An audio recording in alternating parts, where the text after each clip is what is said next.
25°C তাপমাত্রায় সিলভার কার্বনেটের দ্রাব্যতা গুণফল দেয়া আছে এবং দ্রব্যের দ্রাব্যতা অর্থাৎ সিলভার কার্বনেটের দ্রাব্যতা ও সিলভার আয়নের ঘনমাত্রা বের করতে বলা হয়েছে।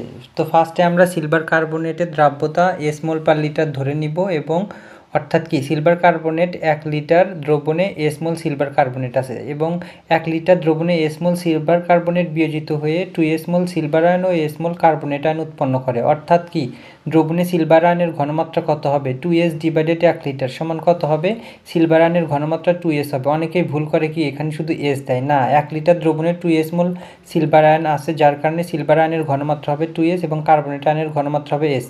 এরপর দ্রাব্যতা গুণফল সমীকরণে সিলভার আয়নের ঘনমাত্রা কার্বনেট আয়নের ঘনমাত্রা বসিয়ে দিলে ক্যালকুলেশন করলেই কিন্তু হয়ে যাবে। মূলত ঘনমাত্রা নির্ণয় ছেলে মেয়ে ভুল করে থাকে, আশা করি এরপর থেকে তোমাদের আর ভুল হবে না।